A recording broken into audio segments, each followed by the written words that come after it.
잘 아시는 대로 오늘날을 포스트 모던 세대라고 부릅니다. 절대적인 진리는 없고 너도 옳고 나도 옳으니까 서로 간섭하지 말자는 겁니다. 이 포스트 모던 시대를 생각하면 구약의 사사시대와 똑같다는 생각을 합니다. 사사시대의 주제가 뭡니까? 그때에는 이스라엘의 왕이 없으므로 자기 소견대로 살았더라라고 되어 있습니다. 내가 좋으면 그냥 한다는 것입니다. 남하고 상관없습니다. 그렇죠? 내가 좋으면 그냥 한다는 것입니다. 그래서 얼마나 많은 문제가 생겼습니까? 오늘도 마찬가지입니다. 자기 마음대로 하다 보니까 결혼하는 것도 자녀를 낳는 것도 자기 마음대로입니다. 이제는 아예 아기도 낳지 않는 것도 포함이 되어 있습니다. 어떤 사람들은 결혼 조건이 아기를 낳지 않는 것도 들어있습니다. 그렇게 자기 기준대로 자녀를 낳고 양육하고 결혼하다 보니까 적지 않은 문제가 생겼습니다. 이런 애도 있습니다. 한국에 있습니다. 초등학교 애들 보면 부모님들이 학교에 가는 날이 있습니다. 근데 애들이 그런다 봅니다. 부모 모시고 오라 그러면 엄마한테 얘기한대요. 엄마는 좀 몸매가 그러니까 학교 오지 마.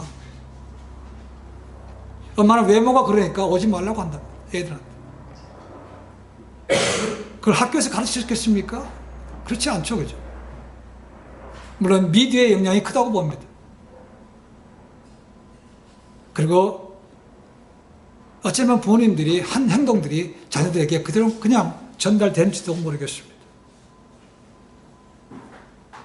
자기를 바르게 키우지 않고 그리고 남의 손에 맡겼기 때문에 그런 것이 오지 않았나 생각이 듭니다. 그렇다고 해서 부모님이 잘못했으니까 그런 대가 받는 거 당연하다. 그런 말은 아닙니다. 그런 거 있을 수 없습니다.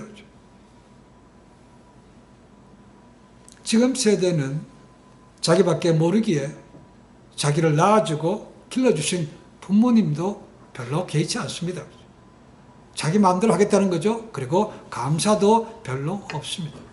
놀라운 것은 이미 이것이 2000년 전에 기록된 성경에 이미 예고가 되었다는 겁니다. 사도 바울의 마지막 편지가 디모데 후서입니다. 디모데 후서에 보면 말세가 나타나는 현상 가운데 하나가 3절 2절에 있습니다. 3장 2절에 부모를 거역하며 감사치 아니하고 라고 되어 있습니다. 로마서 1장에 보면 여러 가지 많은 죄악의 리스트가 나옵니다. 그 리스트에 뭐가 들어있는가? 부모를 거역하는 자가 들어있습니다. 목마를 때 냉수함을 얻어먹어도 감사하는 것이 일반적인 그냥 상식입니다. 인간적인 도덕입니다. 그런데 자기를 낳아주고 길러주신 부모의 은혜를 떠난다면 그것은 인간의 윤리를, 인간의 본분을 잊어버린 것이라고 여겨집니다. 특별히 한국에서는 유교 사상을 강조했습니다. 유교 사상에 강조하는 것 중에 하나가 바로 효입니다. 효. 그 살아계실 때는 지껏 잘 모셨고 그리고 돌아가신 다음에는 그들의 위패를 모셔놓고 제사를 드렸습니다. 그러다가 한 120년 전에 한국에서도 기독교가 들어왔습니다. 그래서 제사를 드리지 않게 됐습니다. 그때 이런 많은 소문이 들어왔죠. 기독교는 부모를 공경하지 않는 불의한 도다. 그런 종교라고 했습니다. 정말 그렇습니까? 그것은 잘못된 사람들이 가르친 퍼뜨린 것에 불과했습니다.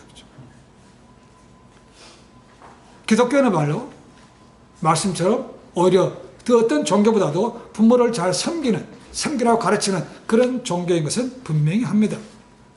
10계명 중에서 5번째가 뭐였습니까? 사람에게 주신 첫 번째 계명입니다. 그렇죠? 5번째는 부모를 공경하라. 그러면 약속하신 땅에서 내가 장수하리라고 되어 있습니다. 출애굽기 21장 15절에 보시면 이런 말씀이 있습니다. 자기 아비나 어미를 치는 자는 반드시 죽일지니라고 되어 있습니다.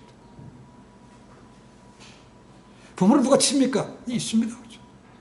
이미 그것에 성경에도 기록되어 있다는 거죠. 그리고 17절에 보시면 이런 말씀도 있습니다. 그 아비나 어미를 저주하는 자는 반드시 죽일지니라 라고도 말하고 있습니다. 부모를 저주한다는 겁니다. 이런 거죠. 빨리 안 죽나? 부모에. 그런 사람은 반드시 죽이라고 말하고 있다는 것이죠. 물론 불교나 유교나 다른 종교에서도 효를 강조합니다. 그러나 이처럼 그런 경우에 죽이라고 한 것은 거의 없다고 봅니다. 그러니까 기독교야말로 어떤 종교보다도 부모에 대한 효를 강조하는 그런 종교라고 볼 수 있습니다. 오늘 보십시오. 부모님들 나이가 들어가고 불편하면 그러죠. 빨리 좀 돌아가셔야 우리가 편할 텐데.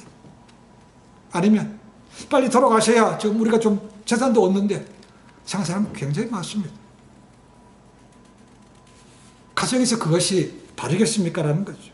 정말 그러다면 우리가 분명히 회개해야만 됩니다. 신명기 이런 말씀도 있습니다. 신명기 21장 18절부터 21절 말씀입니다. 거기 보시면 부모의 말을 순종하지 아니하는 자나 방탕해서 부모의 마음을 아프게 하는 이들은 반드시 돌로 쳐 죽여서 그 사회에 본을 되게 하라고 기록하고 있다는 겁니다.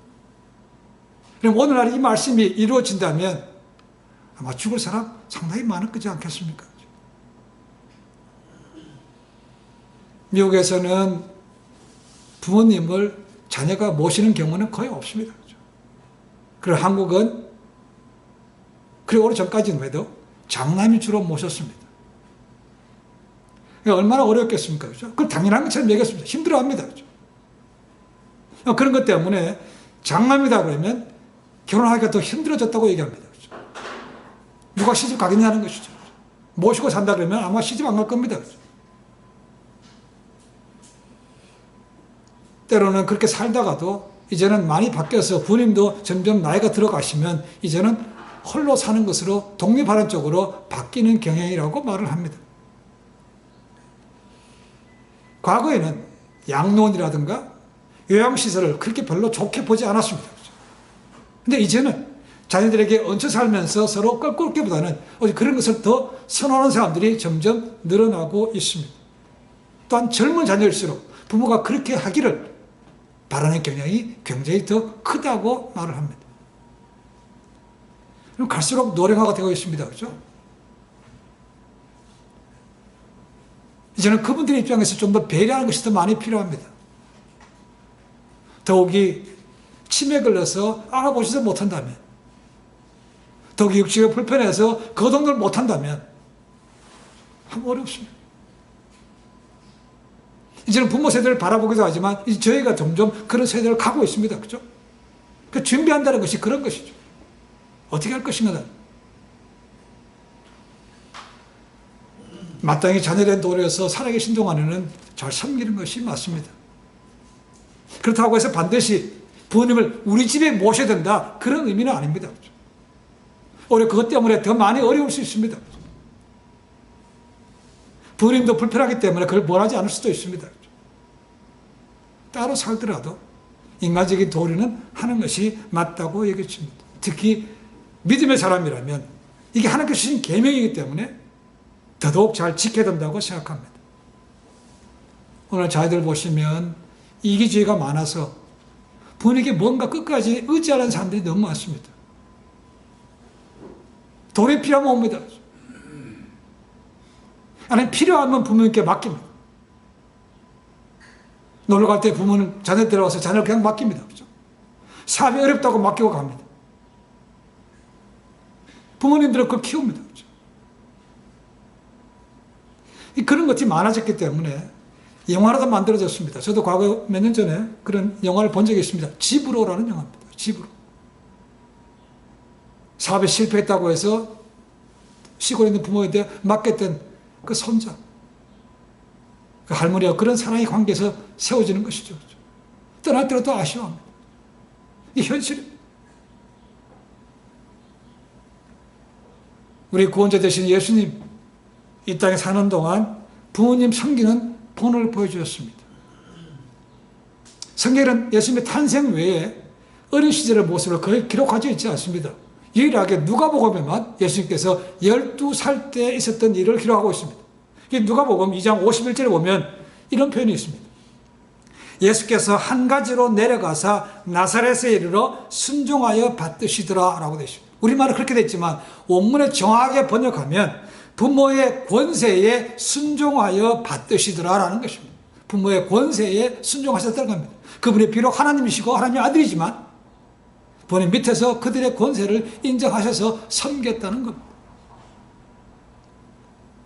그리고 마태복음 15장 1절부터 9절 말씀을 보시면 그 당시에 가장 율법을 잘 지켰고 잘 알고 있던 바리새인들에게 그들의 부모에 대해서 잘못 알고 있지 말고 정확하게 내가 부모를 공경하라고 가르쳤습니다. 또 예수님은 십자가에 못 박아 돌아가시는 과정에서도 이제 떠나고 나면 어머니 마리아가 홀로 있기 때문에 그 어머니를 요한에게 맡기신 것도 기록하고 있습니다. 내 어머니라. 그 말씀 속에는 내 어머니라라는 것도 있지만 네가 잘 어머니로서 잘 섬기라라는 표현이 들어있습니다. 그 의미가 들어있습니다. 요한은 그 즉시부터 자기 집에 마리아를 모셨다고 말하고 있습니다. 그러면 지혜의 왕이었던 솔로몬은 부모에 대해서 어떻게 가르치는가? 오늘은 두 가지 경우를 찾아볼 수 있습니다. 오늘 본문입니다. 첫 번째는 부모님의 말씀에 귀를 기울여야 된다라고 말하고 있습니다. 22절에 써 있습니다. 그러면 왜 부모님의 말씀에 귀를 기울여야 되는가? 첫 번째는 그분들이 많이 배우지는 못했습니다. 그러나 살아오면서 실제적인 경험에서 얻은 교훈들이 많다는 겁니다. 여러분, 우리가 실제로 지식을 얻는 것과 삶에서는 차이가 있는 걸 많이 느낄 수 있습니다. 그렇죠? 부모님들은 많이 못 배웠습니다. 그러나 살아오면서 시행착오를 거듭해서 찾았던 교훈이기 때문에 그것이 굉장히 구체적이고 그것이 실제적이라는 것입니다. 그러니까 자녀들이 시행착오를 줄여가려면 그런 부모님 주신 말씀을 귀담아 듣는 것이 필요한 것이죠. 근데 자녀들 가운데 가방끈이 길다고 뭐 박사학위를 받든 뭐하든 간에 부모를 무시하는 자녀들 꽤 있습니다. 그렇죠? 그것은 절대로 옳지 않습니다. 그렇게 눈에 보이는 부모님을 공개하지 않는 사람이 보시는 하나님을 잘 공경할 수 있겠습니까? 자녀들이 부모에게 귀를 기울여야 되는 이유는 첫 번째로 그들의 실제적인 경험이기 때문이기도 하지만 더 근본적인 이유가 있습니다. 왜냐하면 그분들이 우리를 낳고 길러주신 분이기 때문에 그렇습니다. 그래서 우리가 하나님을 아버지라고 부르는 것과 똑같습니다. 그러니까 영적인 자녀가 된 것이죠. 우리는 육체적으로 그분의 자녀이기 때문에 그분들이 하시는 말씀, 하나님의 말씀을 귀담아 듣는 것처럼 부모님의 말씀에도 귀를 기울이는 것이 필요한 것입니다. 그래서 십계명 가운데 사람이 준 첫 번째가 부모에게 순종하라. 귀담아 듣는 것도 포함이 되는 것입니다. 사무엘서에 나오는 엘리 제사장이 있습니다. 그죠? 그 두 아들들 기억하시죠? 그죠?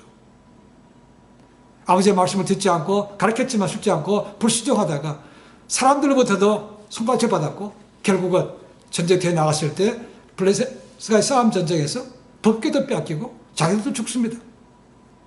그것이 끝입니까? 아닙니다. 그죠? 그를 들었던 아버지도 죽습니다. 그리고 애기의 며느리도 죽습니다. 자기 아내도 죽어요. 그들이 처음부터 하나님의 말씀을, 아버지의 말씀을 귀담아 들었더라면, 돌이켰더라면, 그런 화는 임하지 않았을 거라고 생각합니다. 분명합니다. 대부분의 부모님들은 자기들에게 잘못된 것을 가르치지는 않습니다.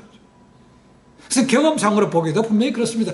비록 자신들은 인생을 헛되게 산 것이 많을지라도 자녀들은 그렇게 되기를 바라지 않습니다. 그래서 이렇게 하지 말라고 가르칩니다.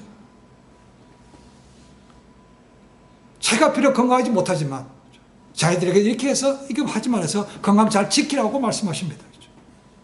자신은 비록 노름을 해서 가사를 탕진했지만 자기들은 그와 같은 길 가기를 원치 않습니다. 그래서 하지 말라고 가르치는 것이죠. 그래서 귀담아 듣는 것이 필요합니다. 그럼 어느 부모가 이런 말을 하겠습니까? 야, 나는 중학교 때부터 담배 피웠는데 너는 지금까지 그것도 안 하고 뭐 했냐? 이런 부모 있습니까? 야, 내가 화투를 배웠는데 보니까 재미도 있고 돈도 벌더라. 너 그거 해라. 그런 부모 계십니까? 심지어 도둑질하는 아버지도, 그죠? 밤에 나가면서 자식들에게 얘기합니다. 야, 누가 도둑질할지 모르니까 문 닫고 잘해라. 이런 것이 부모 마음입니다. 그죠? 그러니까 부모들은 결코 자식들에게 헛되거나 소리를 가르치지 않습니다. 그러니까 그들의 바른 교훈을 듣기 때문에 그들에게 귀를 기울여야 됩니다. 물론 부모님도 사람이기 때문에 실수도 합니다. 잘못도 할 수 있습니다. 그러나 우리가 평가하는 것은 아닙니다. 부모님도 우리가 사랑할 대상이지 우리가 평가할 대상은 아니라는 것입니다. 이걸 기억하셔야 됩니다. 공경할 대상이지 이래저래 내 마음대로 평가하는 것은 아니라는 것입니다. 우리가 자녀로서 부모님 마음에 안 드는 거 있을 수 있습니다. 그때 말씀을 드릴 수는 있습니다. 그러나 이렇게 잣대질로 해서 평가하거나 저주하거나 욕하는 것은 그것은 성경적으로 가르침이 아니고 인간적인 도리도 아닙니다. 또는 그분들 때문에 자녀의 삶이 힘들어질 수 있습니다. 가사는 탕진해서 경제가 어려웠을 수 있습니다. 그렇죠? 그러나 그럴 때라도 하나님을 기억한다면 이것이 주는 교훈이 뭔가, 나는 왜 이런 집에 태어났는가? 그게 부모를 탓할 것이 아니고 한번 생각해 보십시오. 이거 주는 교훈이 뭔가라는 것입니다. 찾아본다면 그것을 위기를 기회로 바꿀 수 있습니다. 만약에 좋지 않은 환경에 태어났던 자녀들이라면 다 실패하고 다 바깥에 나가 살아야 됩니까? 그렇지 않습니다. 그렇죠? 우리 그 은혜를 기억하고 교훈을 기억하고 바꾼 사람, 역전한 사람 무지무지 많습니다. 기억하셔서 부모의 말씀에 귀를 기울여야 된다. 두 번째는 뭡니까? 부모님을 즐겁게 해드리라고 말하고 있습니다. 25절 말씀 보니까 내 부모를 즐겁게 하며 낳은 어미를 기쁘게 하라고 표현합니다. 그것이 자녀의 의무라고 말하고 있습니다. 60대 자녀도 80 노모 앞에서는 춤춘다고 말합니다. 그죠? 그러니까 부모님이 기뻐한다면 나에 관계없이 뭐든지 할 수 있다는 것입니다. 자, 그러면 어떻게 하는 것이 부모를 즐겁게 하는 겁니까? 라는 것이죠. 한국에서 통계를 냈습니다. 설문조사를 했습니다. 나이 드신 분들한테 어떻게 할 때 부모님이 기쁩니까? 라고 물었더니 세 가지 탑3가 나왔습니다. 첫 번째, 용돈 줄 때. 두 번째, 자녀들이 자주 전화할 때. 세 번째는 자녀가 잘 될 때라고 대답했습니다. 이 세 가지. 자, 그러면 솔로몬은 어떻게 하는 것이 부모를 즐겁게 해주는 것인가? 오늘 말씀 보시면 24절과 23절 말씀 보시면 바르게 사는 것이라고. 24절 보니까 의인의 아비는 크게 즐거울 것이요. 그럼 의인은 뭔가? 23절에 나옵니다. 진리, 지혜, 훈계, 명철을 갖추고 삶에 구체적으로 적용하는 거라고 되어 있습니다. 그런 것을 부모님이 기뻐한다는 것이죠. 앞에 얘기한 것과 똑같습니다. 자식이 잘 될 때라는 거 똑같은 표현이죠. 그렇죠? 지혜롭게 행할 때. 자식이 똑똑하면 좋아합니다. 그죠? 어느 대학교 갔대, 박사학위 받았대, 좋아합니다. 성공했대, 얼마나 좋습니까? 그러나 그 자체가 중요한 것이 아니라 그걸 인해서 부모에게 자랑이 되면 좋은 것이죠. 그런데 들려오는 소리 들어오니까 그것 때문에 무슨 나쁜 길로 머리를 써가지고 뭐가 잘못됐다더라, 사기당했다더라, 뇌물 받았더라 해서 그런 데서 치면 부모님 가슴이 더 아픕니다. 바른 길을 할 때, 어쨌거나 돈 많이 못 벌게 됐습니다. 그렇죠? 그렇게 공부 많이 해도 됩니다. 바른 길 갈 때, 사람들이 그래도 지 사람은 그래도 법 없이 살 수 있는 사람이야 라고 인정할 때, 부모님은 기뻐한다는 것이죠. 그것이 의인된 삶인 것이죠. 두 번째 생각할 수 있는 것은 신앙생활을 잘하는 것이라고 볼 수 있습니다. 많이 배웠습니다. 똑똑합니다. 지혜롭습니다. 세상에서 성공했습니다. 그런데 바쁘다는 핑계로 주의를 잘 지키지 않아요. 하나님을 섬기는 것도 없습니다. 그다음 부모님이 기쁘지 않습니다. 신앙이라면 그렇다는 거죠. 믿음의 부모님이라면 가장 먼저 신앙생활 잘하는 것을 꼽을 거라고 얘기해 줍니다. 이런 예가 있더라고 보니까. 한 아들이 결혼을 준비하다가 이 주례를 누구한테 부탁해야 되나 고민이 생겼습니다. 그 다음에 초등학교 교장 선생님, 그 다음에 대학 교수님, 그 다음에 목사님, 그 다음에 직장 상사님, 많은 생각을 했다는 것이죠. 그러다가 본질로 돌아가서 나를 가장 잘 아는 사람이, 나에게 가장 잘 되기를 빌어준 사람이 누구인가를 생각했습니다. 떠오르는 사람이 누구겠습니까? 자기 아버지. 그래서 아버지께 부탁했습니다. 아버지 내가 결혼하는데 아버지가 줄을 좀 쳐주십시오 라고 했다는 겁니다. 그런 예가 별로 없습니다. 그렇죠? 근데 아버지도 좀 당황스러웠죠. 근데 아들이 그렇게 얘기하니까 심각하게 생각했다는 것이죠. 일단 승낙을 했습니다. 그래 내가 할게 그랬다는 것이죠. 그러고 나니까 고민이 되는 겁니다. 도대체 무슨 말을 해야 되냐. 그래서 일단 자기가 괴로웠던 거를 생각하면서 노트에 적기 시작했습니다. 인생을 사는 법,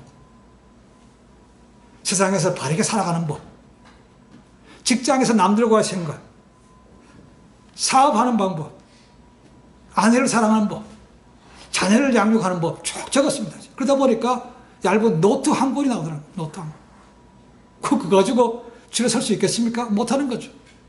하나님께 기회를 구했습니다. 하나님, 이 부족한 제가 자식이 결혼하는데 주례를 받았는데 적어보니까 이렇게 많습니다. 그래서 줄여서 뭐라고 하면 좋겠습니까? 라고 기도했다는 거죠. 그때 하나님께 주신 생각이 그거랍니다. 예수님을 잘 믿으면 된다는 거죠. 예수님 잘 믿으면 거기에 장수가 있고, 거기에 행복이 있고, 거기에 형통이 있고, 거기에 건강이 있고, 거기에 평안이 있고, 덕망이 있고, 온유가 있고, 절제가 있고, 용서가 있다는 것이 더 이상 뭘 바라겠습니까? 그래서 결혼 당일날 아버지가 주례를 할 때 이렇게 했다는 겁니다.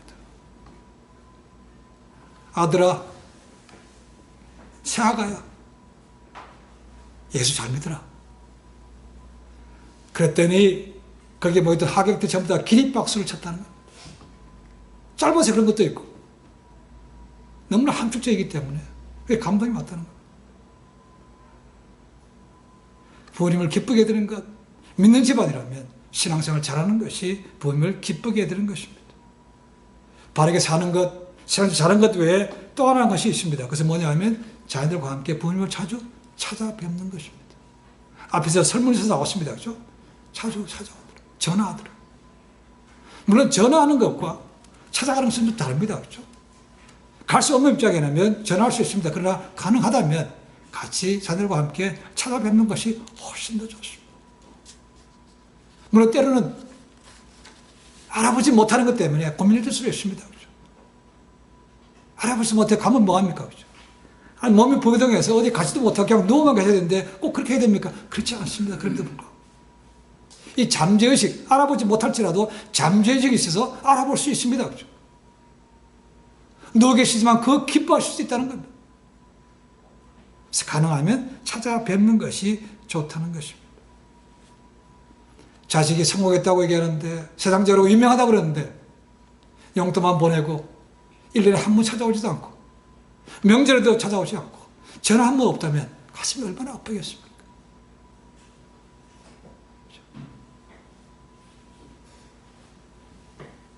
부모님을 무시하고 살다면 하나님 앞에 갈 때 무시당하지 않을까? 하나님 아버지 앞에서 그죠? 그런 생각을 해봅니다. 앞에서 말씀드렸지만 사도 요한 예수님의 부탁대로 마리아를 자기 어머니로 모시고 평생 모셨다고 되어 있습니다. 그가 받았던 복이 있습니다. 전 두 가지로 봅니다. 하나는 인격의 변화입니다. 우리가 잘 아는 대로 요한은 야고보와 함께 성격이 불같았습니다. 그렇죠? 그래서 별명이 우레의 아들이라고 되어 있습니다. 욱했다는 것이죠. 급합니다. 또 그렇게 너그럽지 못했습니다. 그렇죠? 누가복음 9장 54절 보시면 그들이 사마리아 땅을 지날 때 사마리아 사람들이 예수님을 영접하지 않았다고 뭐라고 얘기합니까? 주님, 불을 내려서 저들을 싹 태워버릴까요? 이런 말까지 했다는 것이죠. 그랬던 요한이 나중에 어떻게 바뀝니까? 그의 별명이 뭡니까? 요한을 사랑의 사도라고 얘기합니다. 그런데 예수님으로부터 많은 사랑을, 가장 많은 제자들부터 사랑을 받았습니다. 그렇죠? 그리고 어쩌면 마리아를 어머니로 섬기면서 또 그 사랑을 또 실천했다고 얘기했습니다. 그래서 그가 사랑의 사도가 되었습니다. 또 요한은 또 다른 복이 있습니다. 그것은 장수의 복을 누렸다는 것이죠. 장수의 복. 대부분의 자기 동역자들은 순교당했습니다. 빨리 죽었습니다. 근데 요한은 오래 살았습니다. 그것이 요한에게는 많은 스트레스가 됐다고 얘기합니다. 짐작해 볼 수 있습니다. 나는 왜 이렇게 오래 사는가? 물론 그에게 예수님께서 마리아를 맡겼기 때문에 오래 살 수 있습니다. 그리고 또 하나는 그가 오래 살았기 때문에 늦게 요한 복음서를 썼죠. 요한 1, 2, 3서 썼고 마지막으로 AD 96년에 반모섬에 유배됐을 때 요한 계시록도 받았습니다. 그것이 은혜입니다. 잘생겼기 때문에 받았던 은혜였다는 것이죠. 마지막으로 탈무드에 나온 얘기를 하고 얘기 마치겠습니다. 랍비 요시아라는 사람이 있습니다. 요시아는 자다가 꿈을 꿨습니다. 그때 하나님께서 꿈속에서 이렇게 말씀하시더라는 거죠. 요시아야, 너는 천국에 가면 레네스라는 푸주가 주인 곁에서 영원히 살게 될 것이다 라고 얘기했다. 꿈에서 하나님을 만났고 음성을 들었다는 것은 굉장히 좋았습니다. 그런데 기분이 그렇게 썩 좋지 않았습니다. 왜냐하면 이 레네스라는 사람이 직업이 뭐라고요? 오늘 얘기하면 부처입니다. 푸주가 토살장 주인이라는 거죠. 왜냐하면 그 당시에 그런 직업은 아주 하층 기업으로 되겠다는 것이죠. 랍비는 지금도, 과거도 그렇지만 지금도 권세가 대단합니다. 교육, 문화 이런 데서 랍비가 얘기하면 그대로 따라하는 것이 법입니다. 그런데 그런 고귀하신 분의 랍비로서 어떻게 푸주값 주인 옆에서 평생도록 사는가, 천국에서 의아하더라는 것입니다. 좀 찝찝하기도 하죠.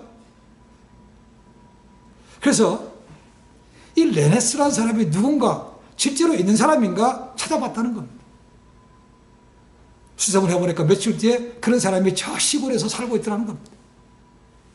그래서 랍비로니까 연락을 해서 그 사람 보고 올라오라고 했겠다는 거죠. 자기한테 뭐 오십시오. 근데 안 와. 그래서 랍비 요시아가 직접 그 사람 찾아갔다는 것이죠. 그래서 가서 만났습니다. 그리고 이렇게 물었습니다. 내가 오라고 했는데 당신 왜 안 왔어? 라고 했다는 거죠. 그랬더니 그 레네스라는 사람이 이렇게 얘기하는 것입니다. 제가 연로하신 어머니를 모시고 계신데 내가 없으면 어머니를 돌볼 사람이 없습니다. 그래서 못 갔습니다. 죄송합니다. 라는 것이죠. 그 얘기를 듣자 요시아가 확 깨달음이 왔습니다. 아, 이래서 하나님께서 내가 그의 곁에 산다고 했구나. 천국의 원래가 뭔가 이 땅에서 부모를 잘 공개하는 사람이야말로 천국에서는 높아지는 사람이구나 라고 깨달았다는 것이죠. 이 땅에 사는 동안 눈에 보이는 부모를 잘 섬기는 사람이 결국은 하나님을 잘 섬기는 사람과 똑같다는 말입니다. 저희도 점점 나이가 들어갑니다. 많은 분들이 부모님이 보내신 분도 계십니다. 그렇죠? 이제는 저희가 낀 세대가 되어서 자녀부터 부모로서 공경을 받는 세대가 되었습니다. 저도 2년 전에 2년 다 돼갑니다. 아버지 미리 보냈습니다. 그렇죠? 어머니가 돌아가신 지는 거의 40년 됩니다. 5월달 생각하면서 설교 준비하면서 생각이 많이 났습니다. 그렇죠? 여러분 좋은 거 별로 생각나지 않습니다. 뭐 잘해드리지 못한 것에 대해 계획이 많이 나는 거죠. 그렇죠? 그랬어야 되는데 그랬을걸. 우리가 아무리 잘한다 하더라도 그렇죠? 부족한 것이 있을 수 있습니다. 그렇죠? 그러나 부모님의 베푸신 은혜는 잊지 말자는 겁니다. 특히 살아계실 때 할 수 있으면 더 좋습니다. 그렇죠? 이미 보내고 나면 더 이상 할 일이 없는 거죠. 마음에 아픔만 남습니다. 그렇죠? 후회만 남고 원망이 참 많이 남습니다. 그런 거를 똑같이 답습하지 않았으면 좋겠습니다. 그래서 성경 말씀을 주시는 거죠. 그래서 가정이 다른 것도 있어서 기억하자고 하신지 모르겠습니다.